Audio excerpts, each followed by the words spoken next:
People always tell us we have the dream job.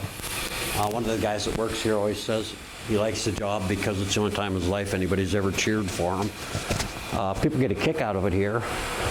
Where I come from, it's just part of life. You don't think anything of it. It's like a pickup truck. It has a lot of functions. It has a pre-wash that sprays cold water down for filling big grooves, and then vacuums it back up and picks up a lot of dirt and stray things that are on the ice. And then it has a cutting blade you can adjust up and down to cut whatever. We do that to adjust the ice thickness.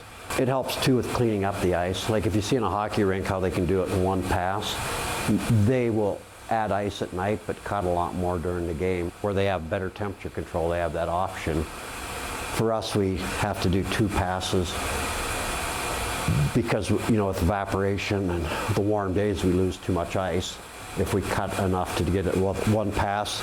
And also rental skaters do way more damage to the ice than you would ever get in 10 hockey games. Just the nature of people, how they push off. They're not smooth in their motions. They're digging a lot.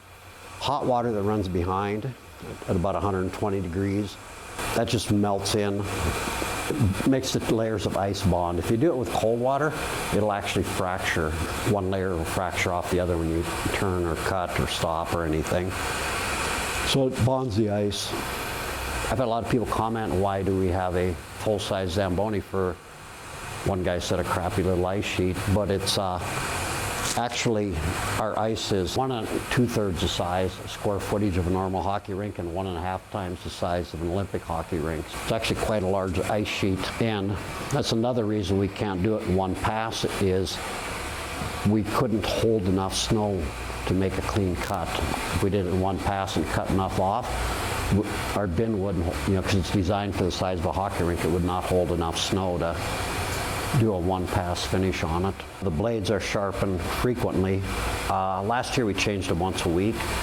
Then we realized that our problem was dirty ice. We went to an ice cleaning program, and now we make it 2 weeks easy without changing a blade, whereas it used to be literally destroyed after 1 week. First time out, all I did was focus on cleaning the ice and cutting a few high points. Certain portions of the arena get a lot more shade than others, so the ice gets too thick. And the thicker it gets, the harder it is to keep the temperature consistent. So I'll turn the blade up and down, trying to balance that out. And it's just a constant battle. When the temperatures are colder and I can afford to lose the ice, I can go out there and cut those areas down, stabilize it, and make it flat. But this time of the year, we're kind of in survival mode. We're just happy if people have skating opportunity, and most people are really happy with the skating we give them.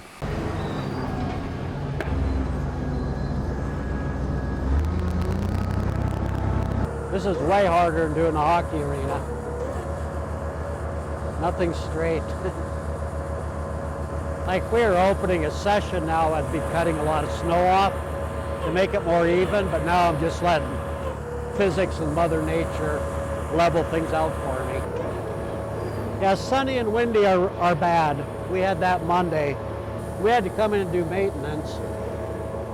Whether we were open or not, we still have to do that. Or you'd lose so much ice, it would take you all week to catch up again.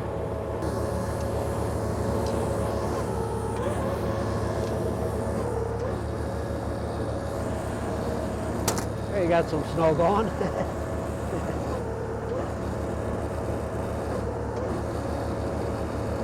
Like this back stretch is always the lowest point. If you look right down here, you'll see a coin in the ice, right there. That's how we know how thick the ice is.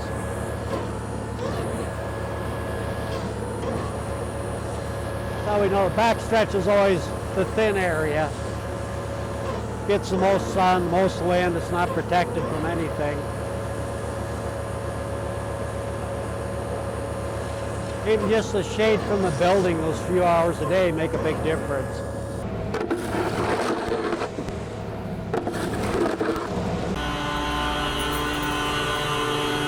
Pretty quiet in here right now, it's at rest.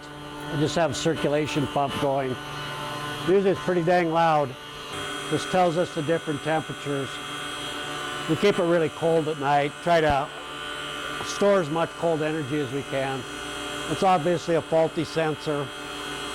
And these ones are 3 feet below. You have to monitor that so it doesn't frost heave. This just tells me what's running for cooling capacity. We change this twice a day. When a session starts, at that point of the day, it gets actually a little bit too warm to skate on. By 4:30, it's typically getting really close to where you want to skate. So we change the base temperatures quite a bit. And then at the end of the evening, the guy changes it back to super cold to try and make it survive the rest of the day. The sun degrades the edges really bad. And where the headers are, where the sodium chloride comes in and comes out, for whatever reason, that area degrades really bad. And you wouldn't think that it would, because right now it's going out at 15 degrees, coming back at 18. You know, it's plenty good enough to freeze, but for some reason that area just degrades really bad in the sun. So we have to cover that. But we will lose easily 2 inches of edge a day, 2 to 3 inches of edge a day before we did the covers. There's just no way our edges would be 18 inches away in 3 days. But it's only in certain areas because it's just where the sun degrades. You know, it radiates off of there. Something we did this week, you know, we keep coming up with ideas and trying new things, is I did an experiment with painting the edges of the foam covers, and even just by painting it white, which doesn't cover very good and it soaks in really bad, actually lessened how much that edge degraded the ice, because you always end up with a little ridge where your foam board goes. You know, always learning something. I always feel like we're at the pinnacle of what we can do, and then you come up with another idea, and another idea, and another idea. It's kind of like the never-ending story.